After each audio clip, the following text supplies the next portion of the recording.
si Kuya Denzel. Praise God. Hallelujah. Amen. Amen. Magandang gabi po sa inyong lahat. At welcome po sa ating pong midweek Bible study. Tuwing sumasapit po ang araw ng Wednesday every week, tayo po ay nagkakasama-sama at nagtitipon upang magbigay panahon at mag-aral sa salita ng ating pong Panginoon. Amen.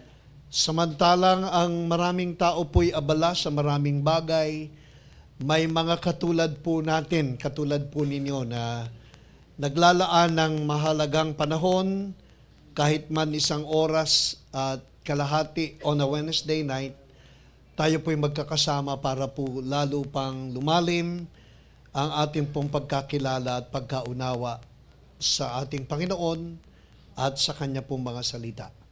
Salamat pa sa ating pong resident pastor, si Pastor Dante, for leading us in worship. Hallelujah, we are so blessed. Magandang gabi po sa inyong lahat. Sa mga sumusubaybay po sa atin sa iba't ibang parte ng daigdig, nakakarating po tayo to as far as America, Europe, Canada, maging sa Japan. Meron pong sumusubaybay sa atin si Ate Baby ngayon ay kasama natin sa Japan. Hallelujah. At iba pa nating mga kapatid na sumusubaybay po ngayon sa pamamagitan po ng Facebook live streaming. Magandang gabi po sa inyong lahat at pagpalain po tayo ng ating pong Panginoon. Praise God. Hindi ko na po babanggitin yung mga pangalan po nila, pero hallelujah, sila po yung mga suking kasama natin on a Wednesday night. Meron din po tayong mga kapatid na kasama po natin dito sa ating pong sanctuary na pumupunta at ginagawang maglaan at magbigay ng panahon para po makasama natin face-to-face dito po sa ating sanctuary. So magandang gabi po sa inyong lahat. Ang panalangin namin ay makarating po kami sa aming pagbati na kayo po'y nasa mabuti at maayos na kalagayan saan man po kayo naroroon. At ilang days na lang po, 21 days na lang. Pasko na, hallelujah. Then another 7 days ay sasalubong na po tayo ng New Year 2025. Parang we cannot imagine na i-welcome na naman natin ang panibagong taon 2025. Hallelujah. Pero napakabilis po talaga ng panahon. At ipanalangin po natin na ang 2025 ay mas maging matagumpay, mas maging pinagpala na taon kaysa ito pong nakalipas at nakaraang mga taon sa buhay po natin. And we are looking forward to, hallelujah, the best life on 2025. Amen. Amen. So maraming salamat po sa Panginoon. Ngayon pong gabi, sa ilang panahong ibinigay sa atin ng Panginoon, tayo po'y magpapatuloy sa ating pong paksa na pinag-uusapan at ito po'y may kaugnayan sa pagdiriwang at mensahe ng Kapaskuhan. So it's all about the Christmas story. May iba-ibang pananaw, may iba-ibang religious beliefs concerning the celebration of Christmas at kung ano yung mga tunay at totoong naganap nung unang Pasko sa Biblia, yan po yung ating tinatalakay. At sa gabi pong ito bilang pagpapatuloy, ang pag-uusapan po natin ay sa dinami-dami ng mga taong pwedeng pagpahayagan ng mabuting balita ng kapanganakan ng Panginoon ay bakit unang ibinalita sa mga pastol, sa mga shepherds. So ang title po ng ating pag-uusapan ay Why the Shepherds of All People? Bakit sa dinami-dami ng mga taong pagpapahayagan ng mabuting balita ng Pasko o ng kapanganakan ng Panginoon, bakit sa mga pastol unang ibinalita? Given na po yung ibinalita siyempre kay Joseph, kay Mary, pero bakit sa except and apart from Joseph and Mary, bakit ang mga pastol ang unang pinagpapahayagan binabalitaan ng kapanganakan ng ating Panginoon. Sasagutin po natin at yan po ang ating pag-uusapan sa gabi pong ito. So if you have your Bible with you, buksan po natin ang ating pong mga Bible sa Luke chapter 2, beginning verse 8 hanggang verse 20, medyo mahabang pagbasa. At payagan po ninyong basahin natin sa New Living Translations. So we will be using for our anchor scriptures tonight ay hango po sa the New Living Translations. Hallelujah. So kung wala po kayong dalang Bible with you, you can follow through the screen at subaybayan po natin itong pong mensaheng ito. Medyo mahabang pagbasa, pero it's worth reading. Luke chapter 2 verse 8 hanggang 20. That night, there were shepherds staying in the fields nearby, guarding their flocks of sheep. Suddenly, an angel of the Lord appeared among them, and the radiance of the Lord's glory surrounded them, and they were terrified. But the angel reassured them, "Don't be afraid," he said. "I bring you good news that will bring great joy to all people.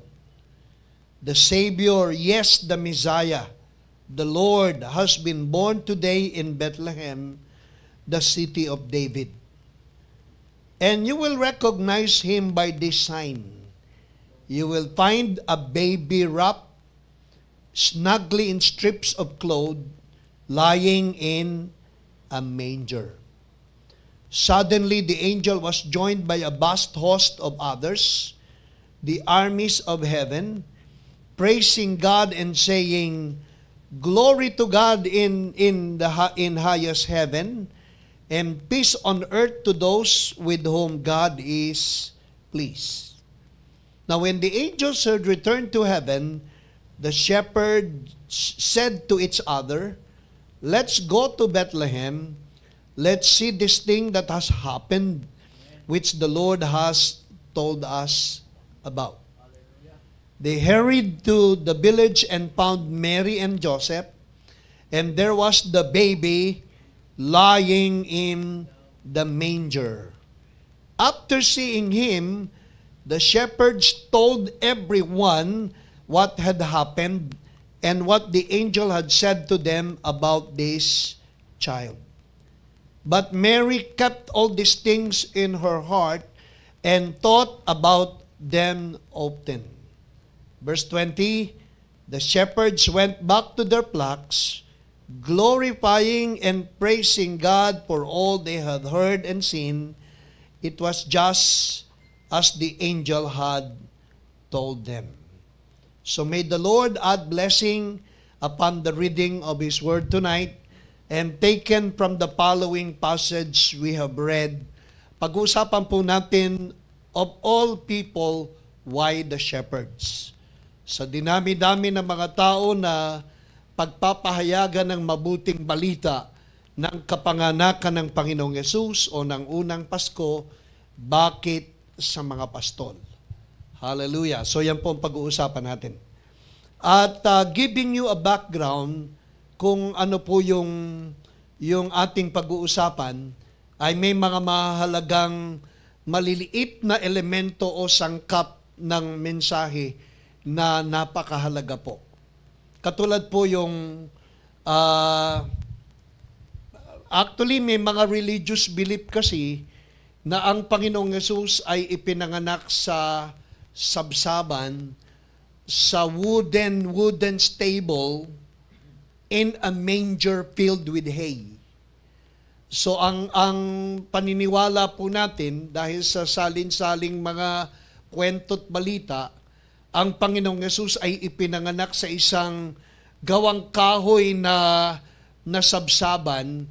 Pagkatapos siya ay nasa stable, parang nipahat, nayari sa kahoy, tapos nilagyan ng mga dayami, tapos doon po inilagay yung baby. So yan po yung mga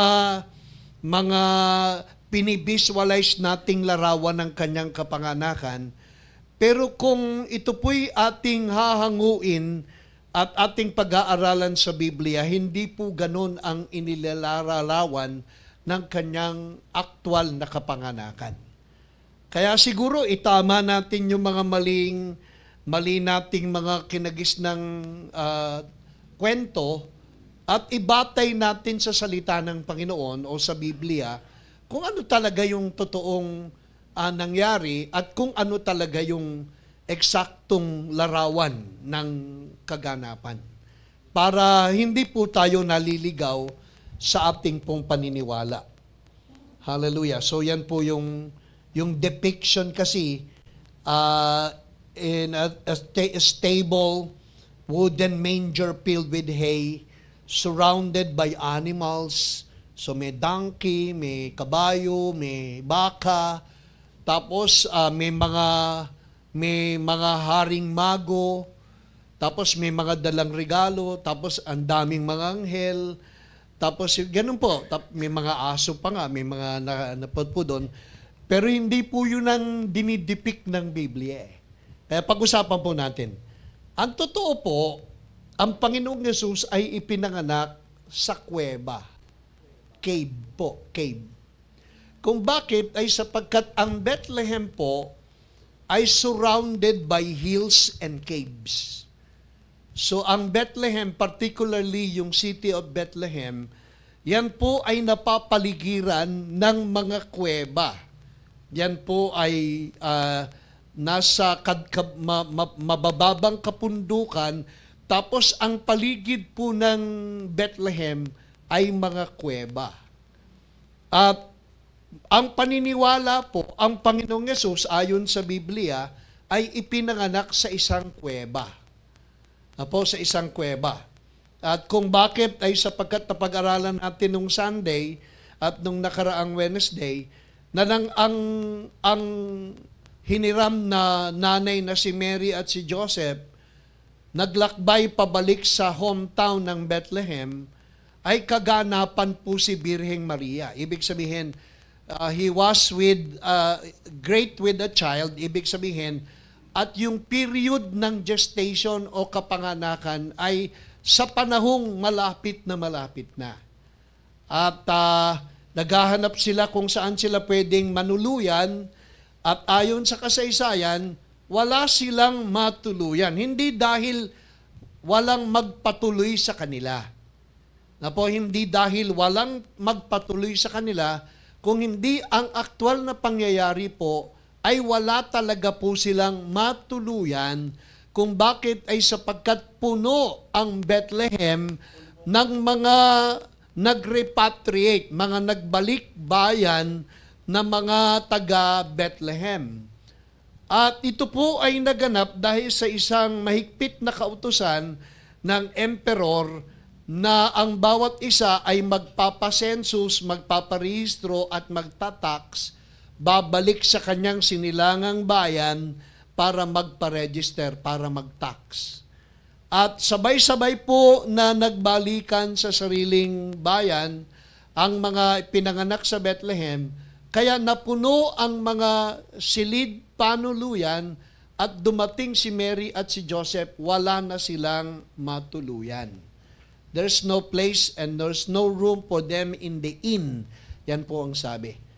So, palibasa, manganganak na si Maria, naghanap si Joseph at si Maria ng pwede nilang matuluyan. At sa kanilang paghahanap, nakakita sila ng isang kuweba.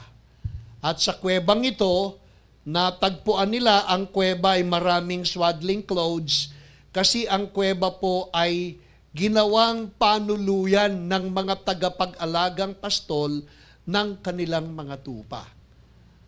Most likely, malamang, ang mga kuwebang napuntahan po nila ay mga kuwebang ginagamit ng mga pastol para alagaan at bantayan ang kanilang mga tupa. So yun po. Kaya yun po yung pangyayari. At ito po mga tupa na ito na inaalagaan sa mga kuweba ay hindi po mga pangkaraniwang tupa. At kung hindi pangkaraniwang tupa yung inaalagaan sa mga caves, hindi rin po pangkaraniwang pastol ang unang pinagbalitaan at pinagpahayagan ng anghel na ipapanganak ang Panginoong Hesus.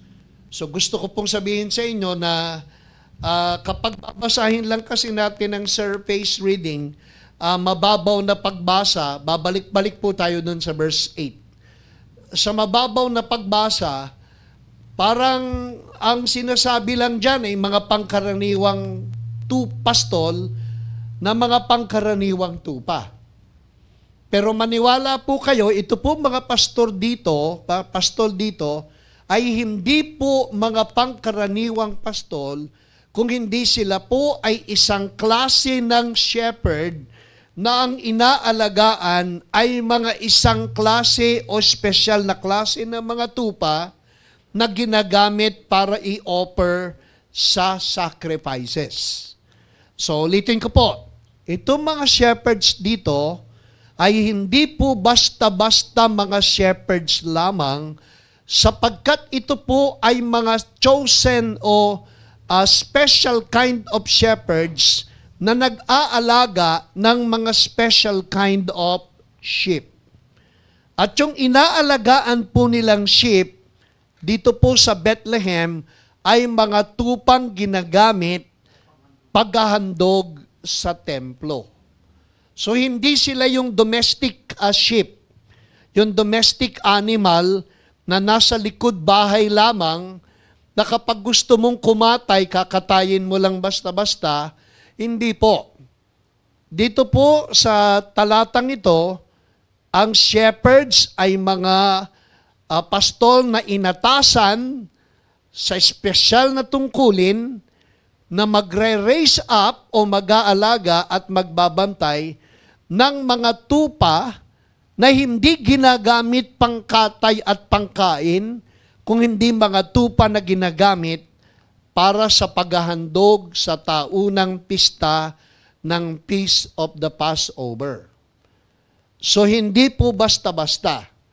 Kasi doon po sa lungsod ng Bethlehem, ito po ay grazing area o pastulan ng mga pastol na itinalaga at binigyan ng trabaho na mag-aalaga ng mga tupa na iyahandog, Passover sheep, Passover lamb, at saka po sacrificial lamb.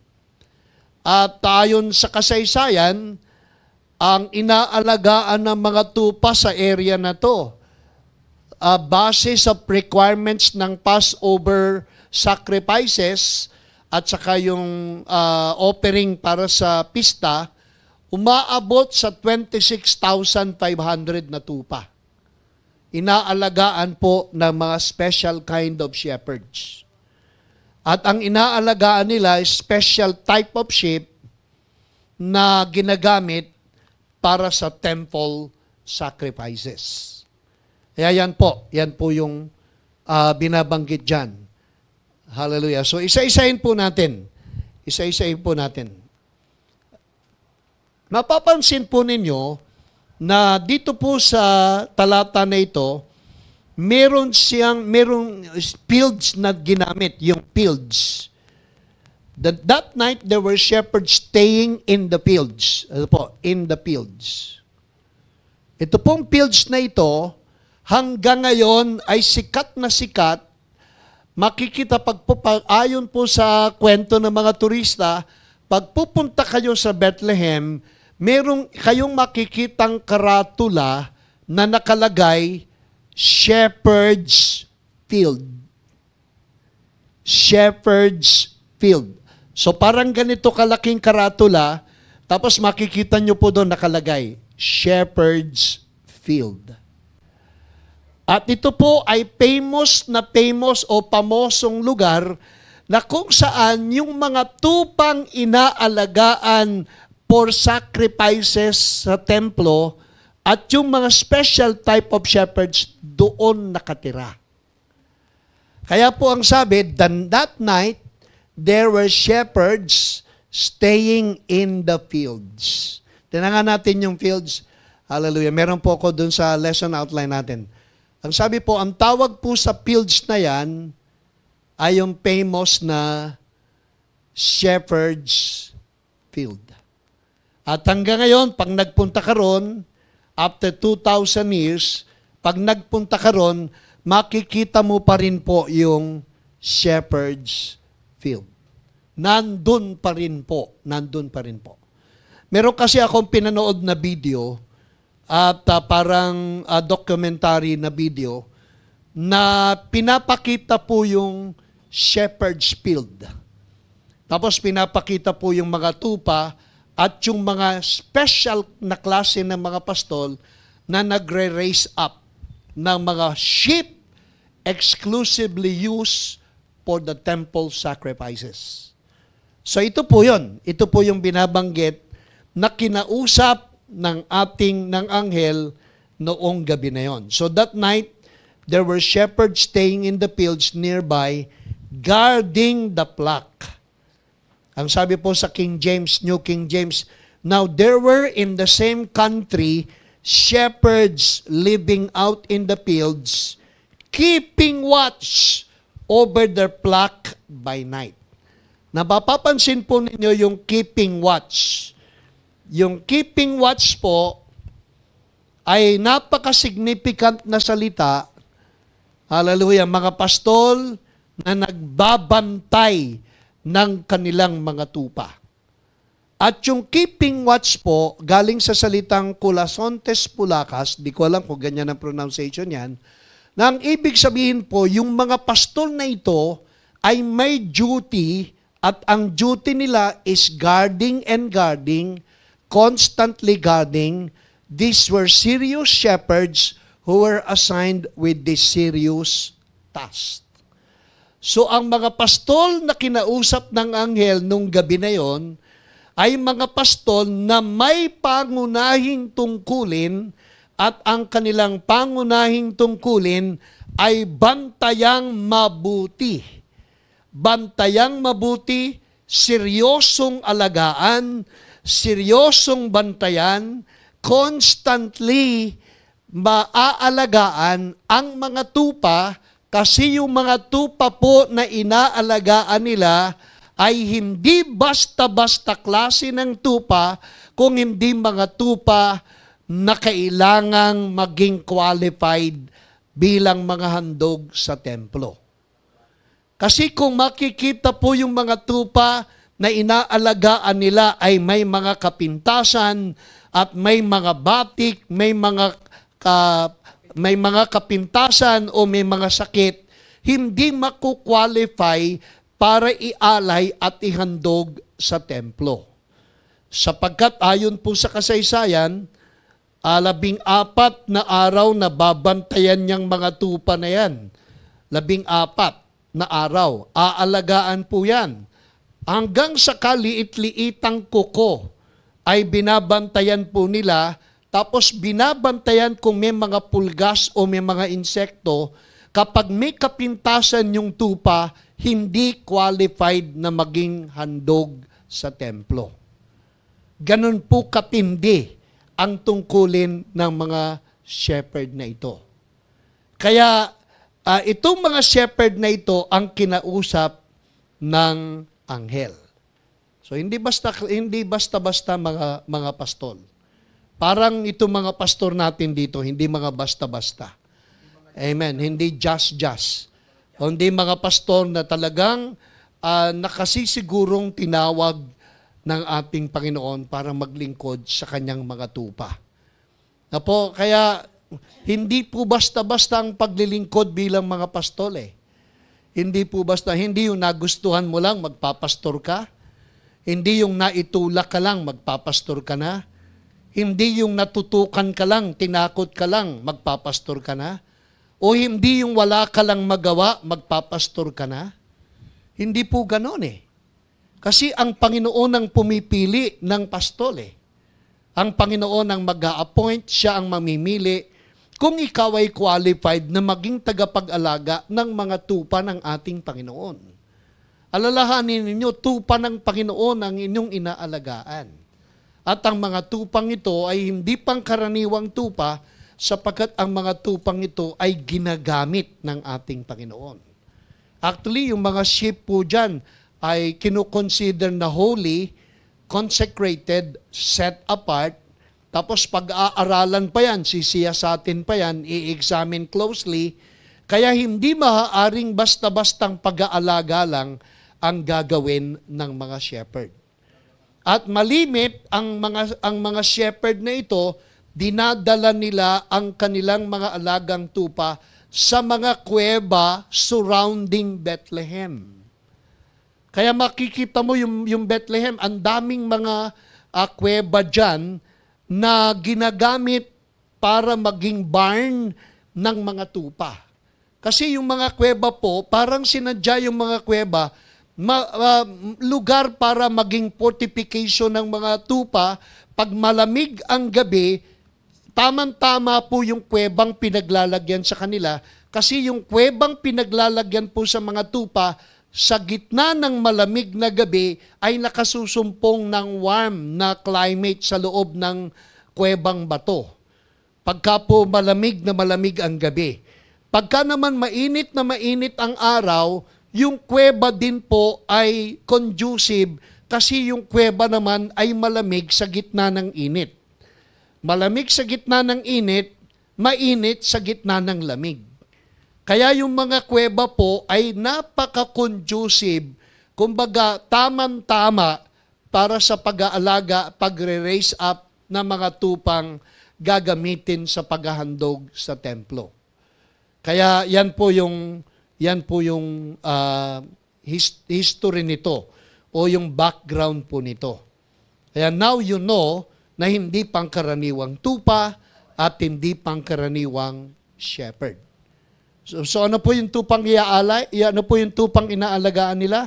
Tupang ginagamit para sa paghahandog sa templo.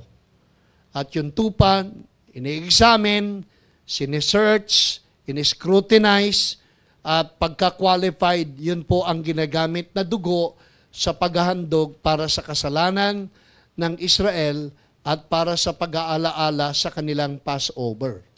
Yun po yung kasaysayan.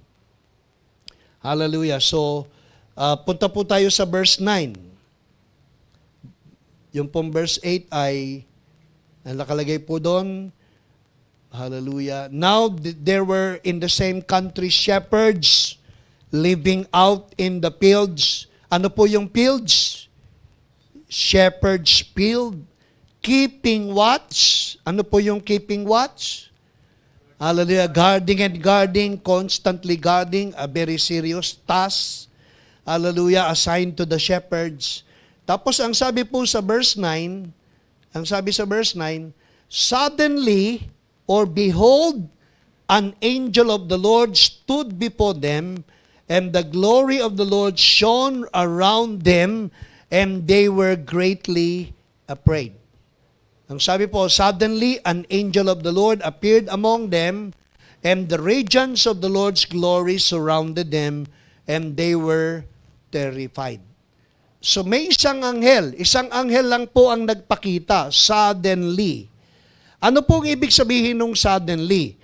Ibig sabihin po, yung salitang suddenly galing po sa salitang behold, epistemi, nang ibig sabihin po, a sudden and surprising appearance that takes one off guard. Yan po yung suddenly. Sa ibang salin, behold. So, ibig sabihin, walang ano-ano, di kaginsa-ginsay, po sa malalim na Tagalog, walang ano-ano, di kaginsa-ginsay, o sa ilang saglit, sa ilang sandali, may biglang nag-appear na angel. So, hindi po angels, hindi marami. At alam natin kung angel isang binabanggit, mag-a-announce, si Angel Gabriel po yan. Apo, at angel, isang anghel. At ang sabi po, isang anghel lang ang nagpakita, pero nabalot ng liwanag ang kapaligiran nila. Apo, tingnan nyo, how amazing yung pagdalaw ng Panginoon. Anghel pa lang po yun. Angel. Hallelujah. Pero amazing na po yung pangyayari. At natakot po yung mga pastol. Bakit? Siyempre, matatakot ka dyan. Sa haba ng panahong madilim ang gabi, biglang di ka ginsa-ginsay, hindi ka nakahanda, hindi mo ina-anticipate, unexpectedly, may biglang magliliwanag sa paligid mo pagkatapos may magsasalitang anghel. Siguro kung tayo man yung mga pastol, ganun din ang natural reaction natin, mateterrified tayo, matatakot tayo. Kasi talaga namang, nakamamangha, nakasisilaw na liwanag ng Panginoon ang sinabi sa Tagalog Nakasisilaw na liwanag ng Panginoon ang bumalot sa kanilang kapaligiran. Hallelujah. So, yan po yung nangyari. Sa verse 10, Luke 10, 2:10, saka 11. Pero ang sinabi ng anghel, the angel reassured them, ano po ang sinabi ng anghel bilang katiyakan? Sabi, huwag kayong matakot. Huwag kayong matakot. Hallelujah. Bakit kaya ganyan ang balita ng anghel? Huwag kayong matakot. Kasi pag kami mga, sa kanilang panahon, pagka hindi mabuti ang balita, matatakot ka talaga Pero ang sinasabi niya, huwag kayong matakot kasi may mabuti akong balita.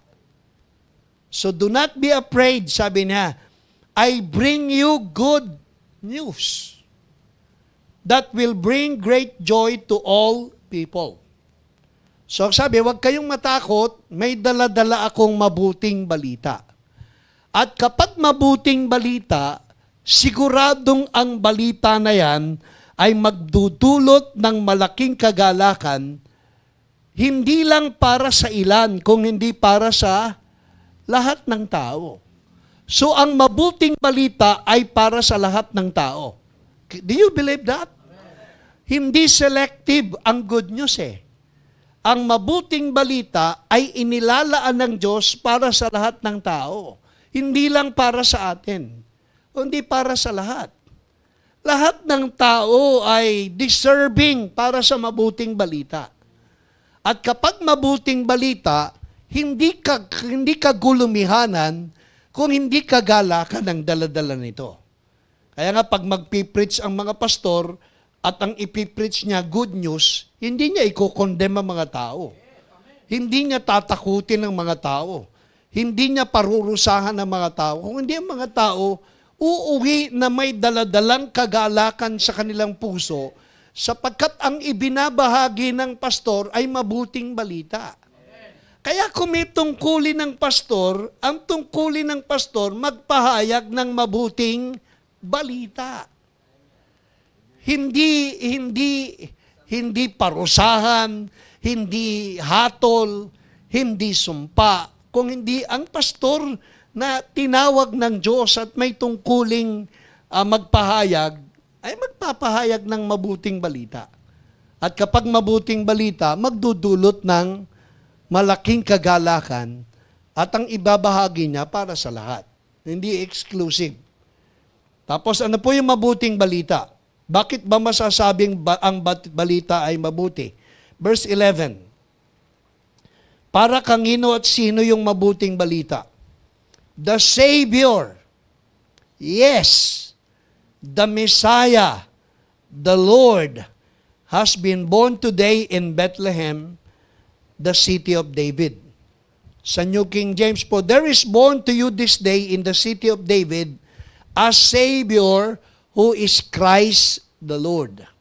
So ang mabuting balita, maituturing na mabuting balita kapag ang isineshare ng pastor ay patungkol kay Jesus. So ang good news is all about Jesus. Yan lang po ang good news. It's not all about the church, it's not all about the pastor, but it's all about the Lord Jesus Christ. Kaya kapag good news, it's all about Jesus. Hindi kay pastor, hindi si pastor, hindi yung accomplishment ng church. Kung hindi ang mabuting balita, laging nakasentro at nakadugtong sa Panginoong Yesus. Sapagkat ang Panginoong Yesus, ito nakamamanghang balita. Sa pasimula pa lamang, baby pa lamang si Jesus, siya po ay ini-introduce na as the Savior. Tapos hindi lang siya Savior, siya po ay Christ, the Messiah. At hindi lang basta Savior, the Christ, the Messiah, kung hindi siya po ay Lord.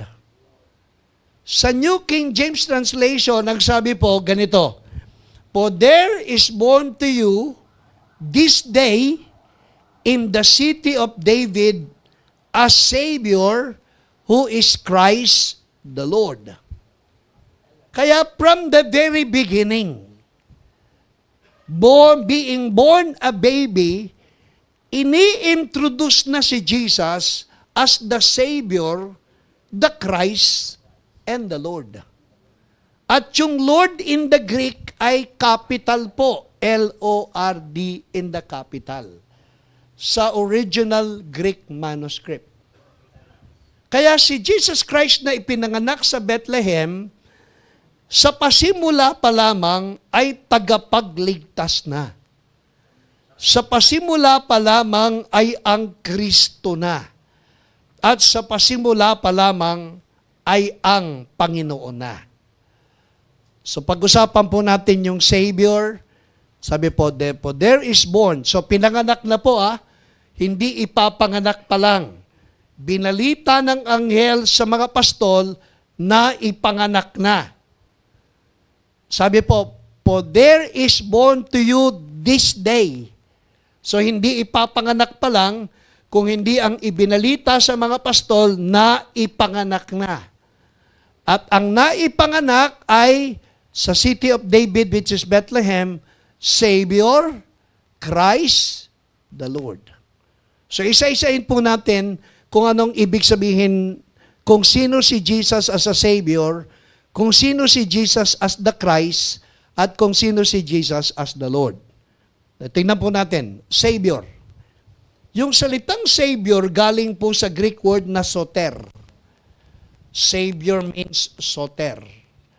At ang ibig sabihin ng soter, a deliverer, a healer, a preserver, a Savior. So si Jesus Christ po ay deliverer, ang tutubos, ang magpapalaya. Apo, siya ay ang dakilang manggagamot, siya ay ang tagapagligtas o tagapag-ingat natin, at siya ang ating tagapagligtas. Kaya si Jesus Christ po, from the very beginning, ang mission niya ay ang tayo pong lahat ay kanyang palayain. Ang tayo po ay kanyang i-deliver from the powers and domain of Satan. From the very beginning, ang mission ni Jesus ay ang tayo bilang mga tao na nagkasala at inalipin ni Satanas at ng kasalanan ay kanyang palayain. Sabi mo nga sa iyong katabi, kung may katabi ka ngayon, ang layunin ni Kristo kaya siya ipinanganak at nagkatawang tao para ikaw ay palayain at tubusin sa kamay ng dati nating Panginoong si Satanas. So He wants to deliver us. He wants to set us completely free from the powers and domain of the devil, Satan. At tayo ay kanyang palayain. Kasi kung hindi po tayo mapalalaya ni Jesus, mananatili tayong alipin ni Satanas. Kahit pilitin mong gumawa ng mabuti, masama pa rin ang dulo sapagkat ang Panginoon mo ay ang diablong si Satanas. Pero nang dumating si Jesus at tinanggap mo siya bilang Panginoon at tagapagligtas, nang tanggapin mo siya, pinalaya ka na. Sapagkat si Jesus ang iyong dakilang manunubos. Siya ang iyong Savior. At wala nang iba pang makapagliligtas sa atin maliban kay Jesus. Hindi relihiyon ang makapagliligtas sa atin. Walang religion na maituturing na Savior. At kahit sinong founder ng religion, hindi pwedeng magmalaking sila ang Savior sapagkat malinaw sa Biblia, isa lang ang Savior, ang pangalan niya ay si Jesus na ipinanganak nung unang Pasko. Kaya kung ikaw ay naghahanap ng Savior, si Jesus lang ang kailangan mo. Hallelujah. Si Jesus lang ang Savior. Our deliverer. Our preserver. Our healer. Siya lamang, wala na pong iba. If you are eyeing for somebody who can save you, nobody can save us but Jesus. Because Jesus is our Savior. Tapos manggagamot. Kung may karamdaman ka, siya yung dakilang manggagamot. Kaya kanyang pagalingin sa lahat ng uri ng karamdaman at sakit kung meron ka. Because He is not just a deliverer, He is our healer. At hanggang ngayon, hindi nababawasan ng kapangyarihan ni Jesus na magbigay ng kagalingan. Ni katiting, hindi nababawasan ng kanyang kapangyarihang pagalingin ka. Because He is our healer even from the very beginning of time. Siya'y preserver. Ibig sabihin ng preserver, iingatan ka niya. Hanggang sa huli, hindi ka niya iiwan, hindi ka niya pababayaan. Iingatan ka ng Panginoon. At kung ipagkakatiwala mo lang ang buhay mo sa Kanya, maitataya mo ang buhay, hallelujah, ang buhay mo sa paniniwalang ikaw ay iingatan at ililigtas niya. He is your preserver. He can preserve you. Amen. Hallelujah. So yan po yung soter, Savior. Ibig sabihin ng Christ, galing sa salitang Christos, the Greek equivalent of the Anointed One or the Messiah. Pagka nakakita kayo ng Messiah, Anointed One po yun. Yung Anointed One at saka yung Messiah, isa lang po ibig sabihin, Kristo. Yung Kristo, hindi po niya apelido yon. Hindi po Jesus ang pangalan niya, Kristo ang apelido niya. Hindi po apelido yung Kristo. Yung Kristo ay ang kanyang kalikasan.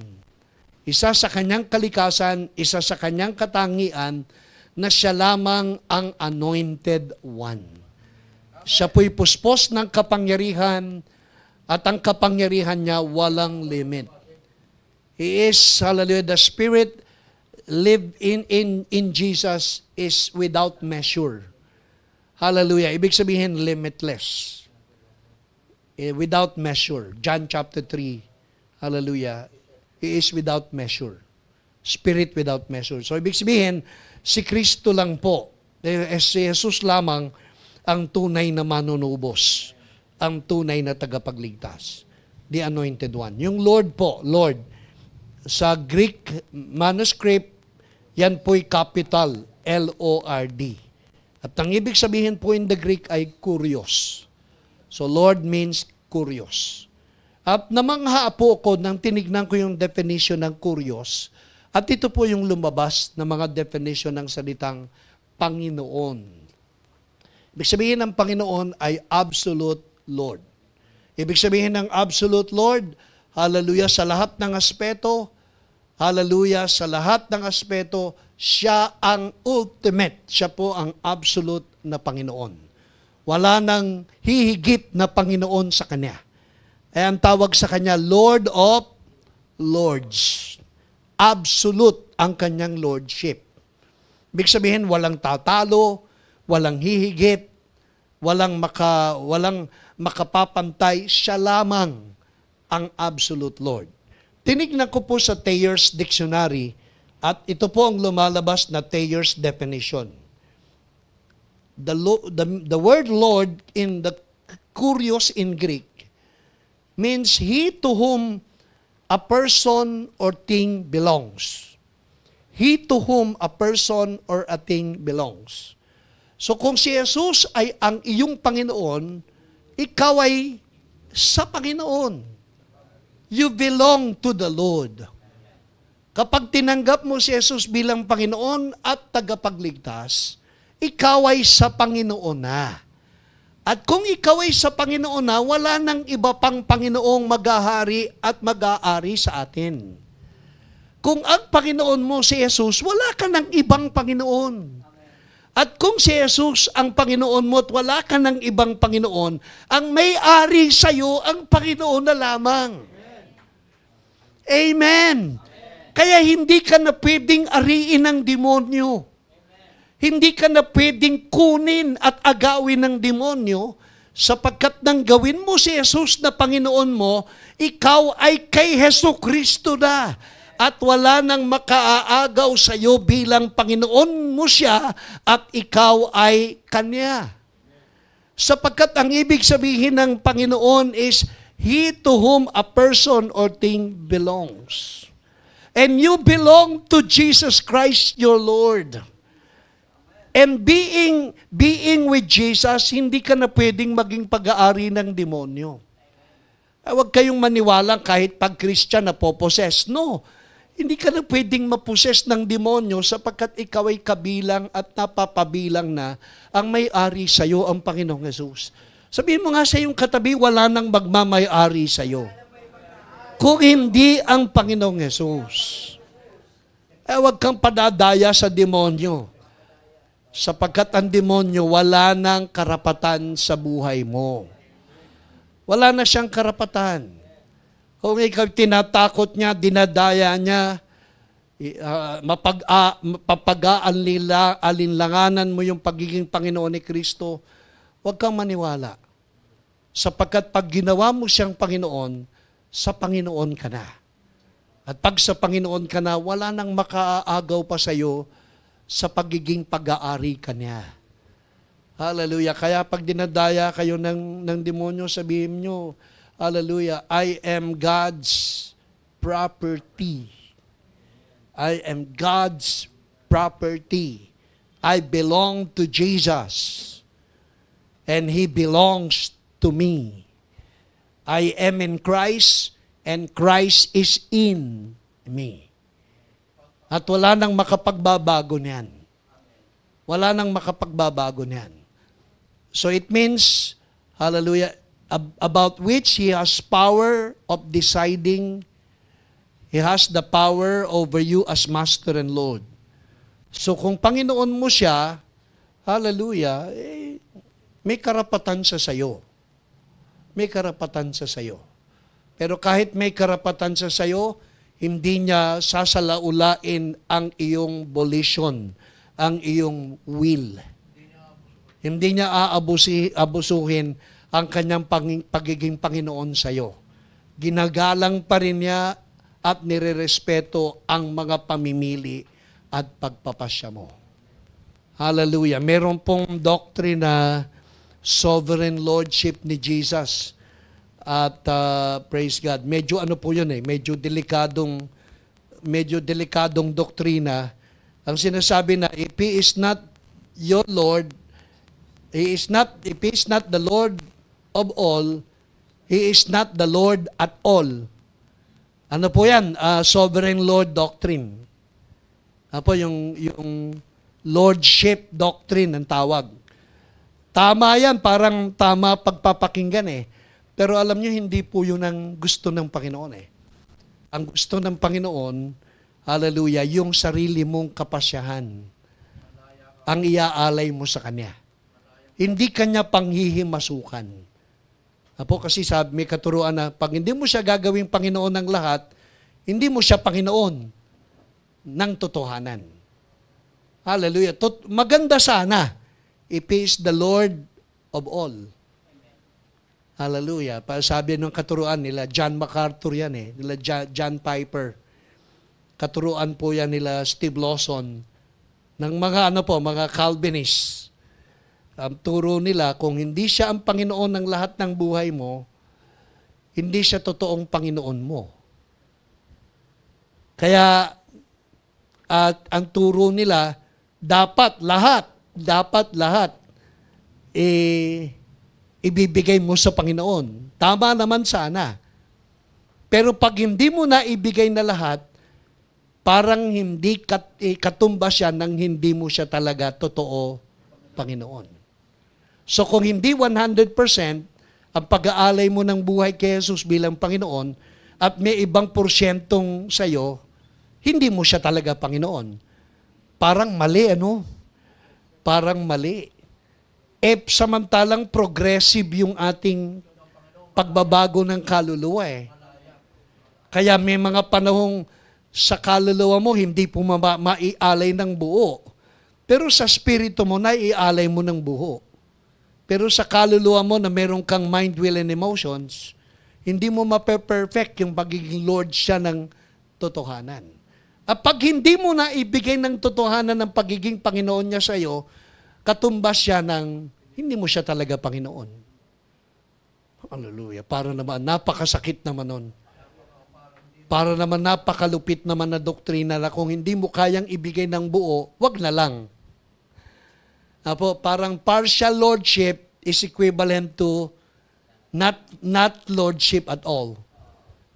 Parang ganon. Hindi naman ganon eh. Alam naman, hindi naman nasusurpresa ang Panginoon sa atin eh. Alam niyang yung spirito nating na born again, buo. Pero alam niya na meron kang kaluluwa, isip, damdamin at kalooban na pang sarili mo na dinidevelop, kinukonstruct at hallelujah, binabago pa. At doon sa punto ng kaluluwa nating hindi pa perpekto, hindi pa rin siya perpektong Panginoon ng buhay mo. Pero sa spirito mo, perpekto pagiging Panginoon niya sa iyo. Amen po. So parang ang sarap lang pakinggan eh. Lordship doctrine po yun. Lordship salvation ang tawag nila. Lordship salvation. Kaya mag-iingat kayo sa pakikinig. Sarap lang pakinggan. Ano? If He is not the Lord of all, He is not your Lord at all. Pag hindi mo daw kayang ibigay ang buo mo lahat sa Panginoon, hindi mo talaga siya totoong Panginoon. Wag na lang. Di wag na lang ako maborn again kung hindi rin ko lang kayang ibigay ng buo. Wag na lang ako maborn again. Pero na-born again na yung spirito natin, ang tanggapin natin siya bilang Panginoon eh. Kaya lang, inaayos pa yung kaluluwa natin. Isip, damdamin at kalooban. Kaya may Bible study tayo. Amen. Hallelujah. So Lord, ang sabi po, the possessor and disposer of a thing, the owner, one who has control of the person, the master. A title of honor expressive of respect and reverence with which servants greet their master. So pag sinabi mong Lord, yan po yung Lord, yung curious. So si Jesus Christ po ang ating Lord.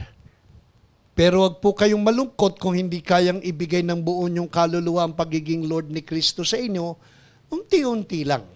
Hanggang sumapit na yung isip, damdamin at kalooban natin ay maging pag-aari na rin ng ating Panginoon. Pero yung spirito nating na born again, siya na ang Panginoon yan. Hindi na si Satanas. Yung spirito mong na born again, yung nakipag-isa kay Kristo Jesus, ginawa siyang Panginoon at tagapagligtas, siya na ang Panginoon yan. Kaya ang spirito mo, si Kristo ang Panginoon. Sabi mo nga sa iyong katabi, yung spirito mong na born again, si Kristo ang Panginoon yan. At walang susundin yan kung hindi ang Panginoong Heso Kristo. Amen. Nakakasunod po kayo? Amen. So punta na po tayo sa Luke chapter 2:12. Luke chapter 2:12. Kung hindi natin matapos, hindi pa naman magra-rapture. Amen. Praise God. Luke chapter 2 verse 12. And you will recognize him by this sign. You will find a baby wrapped snugly in strips of cloth lying in a manger. Sa New King James Translation, at saka sa King James Translation, may very significant na mensahe po. Sabi, and this shall be a sign unto you. Na kanginong sign yung ipapakita? Para kanginong sign? Sign unto the shepherds. Na bakit kailangan may sign yung mga shepherds? Kasi hahanapin po nila yung kuweba eh. At sa paghahanap nila sa kuweba kung saan ipinanganak ang Panginoong Yesus, baka may mga ibang babing ipinanganak doon sa kuweba. Kaya para matagpuan nila talaga kung sino yung babing Jesus na Savior Christ the Lord, ito ang palatandaan at ang palatandaang ito sa inyo ko lang ibinibigay. So pag sinabing unto you, this will be a sign unto you, ibig sabihin, ito'y especially for the shepherds. Tingnan nga natin. Hallelujah. Sign unto you. Tingnan natin yung unto you. Meron ako niyan. Unto you. Unto you means especially for you. So yung palatandaan na may isang sanggol na nakabalot ng lampin pagkatapos nakahiga sa sabsaban, ang sign na ito ay ibinigay lang para sa mga pastol. Kasi ang mga pastol lang ang maghahanap ng baby na yon. At baka may makita silang baby ipinanganak sa sabsaban pero walang balot ng lampin. Kaya para mapatunayang si Jesus talaga yung matatagpuan ng mga pastol, ito ang palatandaan. Ang baby na hahanapin ninyo ay nakabalot ng lampin. At ang lamping ibabalot ay swaddling clothes. So specific po na ang palatandaan para makita nyo yung baby Savior Christ the Lord, nakabalot ng swaddling clothes. At pagkatapos, siya ay nakahiga sa saban, sa manger. Amen. Mga maliliit na elemento ng scripture, pero mahalaga po eh. Bakit kailangan pang may palatandaan? Kasi gusto ng Panginoon at ng anghel na ang matagpuan yung sanggol, yun talaga yun. Baka may matagpuan kayong ibang sanggol. Ito ang palatandaan sa sanggol na ito. Nakabalot ng lampin.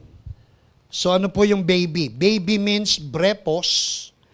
At ang ibig sabihin ng brepos, a newborn baby.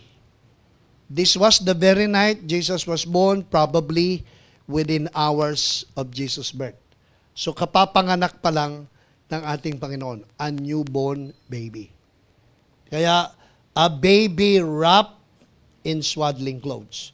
Na ano po yung swaddling clothes? Yung swaddling clothes galing po sa salitang esparganoo.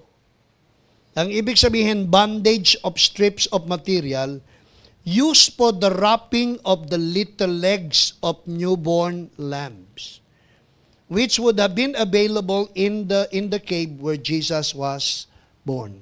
So yung pong swaddling clothes, parang lampin na strips. At yung pong swaddling clothes is specifically ginagamit sa bagong panganak na tupa na ipinambabalot sa mga hita, sa legs ng bagong panganak na tupa. At palibasa yung mga kuweba na yon, ginagamit ng mga pastol para doon alagaan at i-raise up yung mga sacrificial lambs na gagamitin for sacrifices, inaalagaan talaga nila, binabalot ng swaddling clothes. Lana. Kumbaga, lampin. At yan po'y ginagamit para po yung legs nung bagong panganak na tupa, kordero ang tawag, ay maingatan para ma-qualify sa sacrificial offering. At alam natin, ang ibig sabihin po, ang Panginoong Yesus ay ang kordero ng Diyos. Kaya yung swaddling clothes ay nagre-represent na si Jesus ay ang kordero ng Diyos. At si Jesus bilang kordero ng Diyos, siya ang mag-aalis ng kasalanan ng sanlibutan. At maraming beses binanggit. Alam po ninyo, maraming title ang Panginoong Yesus eh. Minsan nga si Pedro, tinanong niya, sabi niya sa mga alagad, ano ba ang pagkakilala niyo patungkol sa akin? Ano ba ang sinasabi ng mga tao kung sino ako? Diba, sabi ng mga tao, sabi ng mga alagad, sabi po nila, kayo daw po si Elias. Sabi po nila, kayo isa sa mga propeta. Di sinasabing ganon. Tapos sabi ni Jesus, kayo naman, anong masasabi nyo patungkol sa akin? Sumagot si Pedro, sabi ni Kristo, ikaw si Kristo, ang tunay na anak ng Diyos. So doon nabanggit ni Pedro na siya si Kristo, yung ipinanganak sa sabsaban. Christ the Lord. Tapos sabi ni Jesus, hindi laman at dugo ang nagpahayag nito sa iyo kung hindi ang aking amang nasa langit. Pagmula ngayon, ikaw ay Pedro at sa malaking bato ay itatatag ko ang aking simbahan. At walang pintuan ng impyernong makagagapi dito. O sa dami ng pangalan ni Jesus, ang pinakamaraming beses na tinawag siya sa kanyang pangalan ay Kordero ng Diyos. Sa Book of Revelations, 30 times binanggit, sa 21 chapters ng Book of Revelations, 30 times na binanggit na siya ay ang Lamb of God. Bilang pagpapatunay na yung ipinanganak sa sabsaban na binalot ng lampin tulad ng isang bagong panganak na kordero, ay kumakatawan sa ating Panginoong Yesus ang Kordero ng Diyos. John 1:29, He is the Lamb of God who will take away the sin of the world. John 1:39-36, ang sabi po, behold the Lamb of God. 1 Peter chapter 1 verse 19, but with the precious blood of Christ as of a lamb without blemish and without spot. Revelation chapter 5 verse 12, worthy is the Lamb who was slain to receive power, riches, and wisdom, strength and honor, and glory and blessing. So maraming beses na inulit na si Jesus ay ang Kordero ng Diyos. At ang palatandaan, bukod sa nakabalot ng lampin tulad ng isang bagong panganak na tupa na kordero, hallelujah, siya ay nakahiga sa sabsaban. At yung manger na ginagamit po, ito pa isang kasaysayan. Nanood po ako ng documentary nung manger, yung manger. Ang sabi po, ang manger, sa Bethlehem, palibasa mabato, actually, ang Bethlehem po ay nababalot ng, it is a rocky place, rocky hill, mabato. Iilan lang po ang puno na berde sa Bethlehem. Kaya ang Bethlehem po, kapag nagpuputol ng puno, napakahalaga po ng kahoy sa kanila. Kaya hindi sila basta-basta gumagawa ng bahay na gawa sa kahoy. Malimit ang bahay sa Bethlehem, pawang mga bato. Ginagamit lang ang kahoy, pangkisame, pampinto, at saka pambintana. Pero hindi po sila malimit gumagamit ng kahoy sapagkat napakahalaga ng kahoy sa kanilang lugar sa Bethlehem. Ang marami sa kanila ay bato. Kaya pati yung manger po, huwag kayong maniwalang ang manger na ginamit ay wooden manger. Hindi po, bato po. Inukit na bato. Ang kalimitan, typical na manger po ay 6 inches hanggang 8 inches ang lalim na parang box. At ang manger po, ayon sa typical na paggamit, ay hindi ginagamit para labangan o pagkain na nilalagyan ng dayami. Kundi ang manger po ay pinaglalagyan ng tubig na inuman ng mga hayop. Mababang manger kapag tupa at kambing ang gagamit, at medyo mataas na manger kapag kabayo at donkey ang gagamit. Na para sa Panginoon, ang ginamit po ay yung mababang manger. Kasi tupa, kordero po ang gumagamit. At doon nilalagyan ng tubig. Hallelujah. Kaya prophetic po yan sa Panginoong Yesus eh. Ang Panginoong Yesus ipinanganak sa kuweba, inilibing sa kuweba. Ang Panginoong Yesus ipinanganak na binalot ng puting lampin. Si Jesus ng ilibing ay binalot ng puting lampin. At siya'y nilagay sa bato, manger, na nagpapahayag ng kanyang death, burial, and resurrection. Kaya napaka-prophetic po ng kapanganakan ng Panginoon patungkol sa kanyang kamatayan, paglibing, at pagkabuhay na magmuli. Amen po? Hallelujah. Are you getting something? Parang ano na po, 8:27, so may 3 minutes na lang ako. 3 minutes na lang. Tapusin natin ng 8:57. 8:30 pala, 8:30. So yun po, kaya nababago yung pananaw natin, no? Hindi wooden stable, hindi wooden manger, tapos may mga dayami. Nababago yung ating depiction patungkol sa tunay na nangyari sa Panginoong Hesus.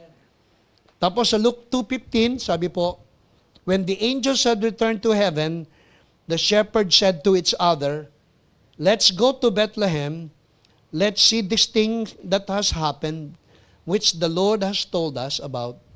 So they hurried to the village and found Mary and Joseph. And there was the baby lying in the manger.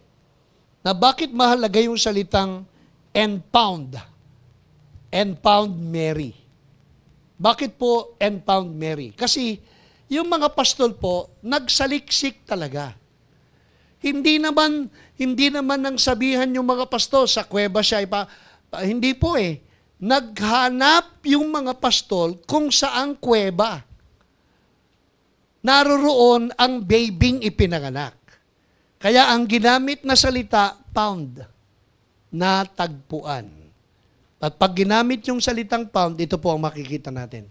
The word found means a new riskos. Yung find ay eurisko. Eurisko, yung find, natagpuan, find. Hinanap, find, eurisko. Pag natagpuan, eureka. Eureka. Pagka found, aneurisko. So, ibig sabihin ng aneurisko, to find out by search. So, ibig sabihin, itong mga pastol na sinabihan ng anghel, naghanap talaga. At sa kanilang paghahanap, natagpuan. Natagpuan. At kaya may sign na swaddling clothes lying in a manger para matiyak nila na ang natagpuan nila ay ang kordero ng Diyos na mag-aalis ng kasalanan ng sanlibutan. At kaya sila masaya kasi natagpuan na nila ang korderong mag-aalis ng kasalanan ng sanlibutan. Kasi yung inaalagaan nilang kordero, magtatakip lang ng kasalanan ng Israel. Nagtatakip lang. Ito po ang pagkakaiba. Ang korderong inaalagaan nila, pag kinatay at kinuha ang dugo ng korderong inaalagaan nila, nagtatakip lang ng kasalanan ng mga tao. Pero yung korderong nakabalot ng lampin na nakahiga sa sabsaban, ang dugo nun, hindi lang magtatakip. Ang dugo ng kordero na natagpuang nakabalot ng lampin sa sabsaban ay ang siyang mag-aalis at tutubos at magbabayad sa kasalanan ng sangkatauhan. At dito po sinasabihan ng mga pastol, of all people, bakit ang mga pastol, sinasabi ng anghel sa mga pastol, tapos na ang inyong paghahanap ng kordero na makapag-aalis ng kasalanan ng sanlibutan sapagkat ang ultimate lamb ay naririto na. At tapos na ang trabaho niyong mag-alaga ng mga kordero para ihandog sa templo na magtatakip lang ng kasalanan. Finally, dumating na ang kordero na hindi lang magtatakip kung hindi mag-aalis ng kasalanan ng bawat isa sa atin forever. Kaya sa mga pastol sinabi, sa mga pastol binahagi para sabihin sa mga pastol na finally, matatapos na ang inyong pagpapagal na mag-alaga ng mga korderong nagtatakip lang ng kasalanan. Ang ultimate lamb sacrifice ay dumating na at siya'y hindi lang magtatakip kung hindi totoong magpapatawad ng kasalanan ng bawat isa sa atin. Na pag tinanggap niyo si Jesus bilang Panginoon at tagapagligtas at kayo'y maniniwala at makikipag-isa sa Kanya, ang mga kasalanan niyo'y hindi lang tinatakpan. Ang mga kasalanan niyo'y lubos na pinatatawad at lubos na inaalis. Kasalanan noon, kasalanan ngayon, at kasalanan gagawin mo pa, lahat ng ito ay binayaran, tinubos, at napatawad na. Because Jesus is the Lamb of God who will take away the sin of the world. So ang issue, do you believe that Jesus has already taken away your sin? Yan ang issue eh. Kasi marami pa rin hindi naniniwalang binayaran ni Jesus at tinubos ang lahat ng kasalanan natin. Akala natin kada tayo magkakasala, kailangan ni Jesus mamatay. Kailangan ni Jesus mag-alay ng kanyang dugo. Hindi po. 1 beses lang siya nag-alay para sa lahat ng panahon at para sa lahat ng mga kasalanan natin ngayon, noon, at mga kasalanan gagawin mo pa. Sapat ang dugo ng kordero ng ating Panginoong Jesus.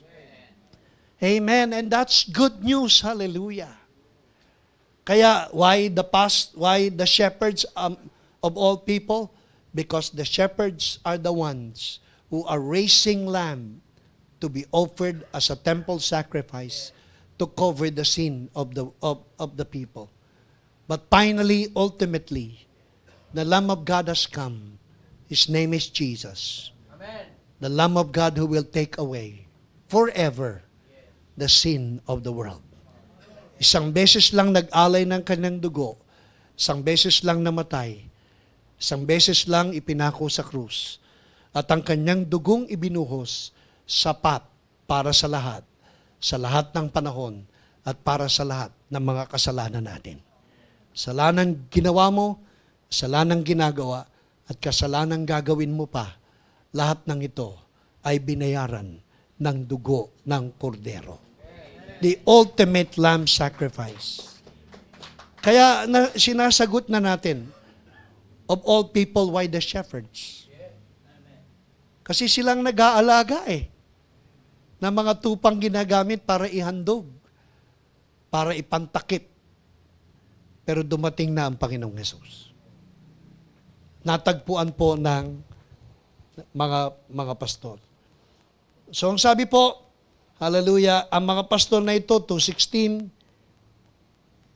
they hurried to the village, tapos sa 2:17, after seeing him, the shepherds told everyone. The shepherds told everyone. So sino po ang unang evangelist na nagbahagi ng mabuting balita? Ang mga shepherds. Kaya hindi aksidente na mga pastor ang magpahayag ng mabuting balita. Sapagkat ang unang pinagpahayagan ng mga mabuting balita ay ang mga pastol. Kaya kung tayo'y pinili, tinawag na pastor, magpahayag tayo ng mabuting balita. Hindi pangit na balita. Hindi mabuting balita. At ang mabuting balita, patungkol lang kay Jesus. The good news is about this child. Pag good news, it's all about Jesus. Pag good news, it's all about grace. Pag good news, it's all about the finished work. Pag good news is all about what Jesus Christ has done for us. Yan ang mabuting balita. It's about this child. Kaya ang sabi po, after seeing him, the shepherds told everyone. Sabi mo nga sa iyong katabi, balita natin ang patungkol sa Panginoon. Hallelujah. Parang kaya kong tapusin na, ilang minutes na lang eh. Tapusin na natin, po. Punta na tayo sa 18 at saka sa 19. 18, 19. All who heard the shepherd's story were astonished. So nung ibalita ng mga pastol, yung nangyari, marami po ang namangha. Marami po nang gilalas patungkol sa ikinwento at ibinalita ng mga pastol na ang Kristong tagapagligtas at Panginoon ay ipinanganak sa sabsaban, sa isang kuweba, nakabalot ng lampin. Amen? So marami pong namaha. Verse 19 and we will finally close. Verse 19. I hope you're getting something. Amen. Amen. Ang sabi po, but Mary kept all these things in her heart and thought about them often. So, ang sabi po, sa Tagalog, ganda po eh. Pero iningatan ito ni Maria sa kanyang puso at pinagbulay-bulayan ang lahat ng ito. Ang ibig sabihin po nung Mary kept, galing po sa salitang suntereo. Ibig sabihin ng suntereo, hallelujah, to treasure, sabi po, iningatan ito ni Maria sa kanyang puso. Iningatan ito ni Maria sa kanyang puso. Ang lahat ng pangyayari ay iningatan ni Maria sa kanyang puso. Suntereo. Ang sabi po, to keep as a priceless possession. So lahat ng nangyari kay Maria, mula nung kausapin siya ng anghel, magdalang tao sa pamamagitan ng Espiritu Santo, hanggang sa sila'y maglakbay ng 4 na araw, 10 araw mula Nazareth to Bethlehem, hanggang maghanap sila ng silid panuluyan, wala silang natagpuan. Hanggang naghanap ng kuweba at sa kuweba nakakita sila ng manger, yari sa bato. Pagkatapos may mga nagkalat na mga swaddling clothes. Kaya nang ipanganak si Jesus, binalot ng lampin. Hallelujah. At lahat ng ito kinwento ng mga pastol, ng mga shepherds. At nang maikwento ng mga shepherds yung mga nangyari, iningatan ni Maria sa kanyang puso bilang isang napakahalagang kayamanan na hindi niya malilimutan kailan paman. At ang pag-iingat niya, iningatan niya upang wag masira. Ibig sabihin, to keep in chronological order exactly what happened. Kaya nang si Maria ay alagaan ni John.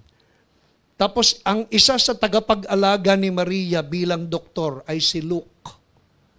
Ikinwentong lahat ni Maria kay Dr. Luke, yung writer ng Gospel of Luke, ang lahat ng nangyari. Kaya kung merong account na napaka-accurate at chronologically arranged, ay yung isinulat na account ni Dr. Luke. Sapagkat si Dr. Luke ang pinagkwentuhan ni Maria ng lahat ng pangyayari na iningatan niya bilang kayamanan sa kanyang puso. Hallelujah. At ang sabi po, sa Thayer's definition, ganito po eh. To preserve a thing from perishing or being lost. So to keep means or kept means to preserve a thing from perishing or being lost. To keep within one's self, keep in mind a thing lest it be forgotten. So iningatan ni Maria sa kanyang puso ang lahat ng nangyari nung unang araw ng Pasko. Tanong sa bawat isa, yung mga ginagawa ng Panginoon sa buhay ninyo, tinuturing nyo bang mahalagang bagay na wag dapat kalimutan? Maliliit na mga pangyayaring ginagawa ng Panginoon sa buhay natin. malalaking pangyayaring ginagawa ng Panginoon sa buhay natin. Malalaki at maliliit na pagpapala na hindi niya pinagsasawaang ipagkatiwala sa atin.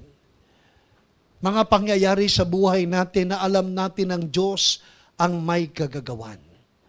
Alam natin ang Diyos ang nagbigay. Hindi kaya ang mga pangyayaring yan ay gawin nating mahalagang kayamanan na wag nating iwawaglit sa ating puso. Mula nang tayo'y makakilala sa Panginoon, mula nang tanggapin natin siya bilang Panginoon na tagapagligtas, pagkatapos unti-unti niya tayong pinalalaya, unti-unti niyang binabago buhay natin, pinalaya sa mga bisyo, pinagaling sa mga sakit at karamdaman. Mga panahong may problema tayo, hindi niya tayo pinabayaan. Mga panahong tayo'y nangangailangan, siya ang nag-supply ng lahat ng ating pangangailangan. Mga panahong nasa dulo tayo ng pisi, naghahanap tayo ng sasaklolo, siya ay dumating para tayo'y tulungan. Maliliit at malalaking pangyayari sa buhay natin, na sana'y wag nating kalilimutang ipagpasalamat at ipagpuri sa ating Panginoon. Sana'y maging tulad tayo ni Maria, na hindi lilimutin ang mga bagay na ginawa ng Panginoon para sa atin. Hallelujah.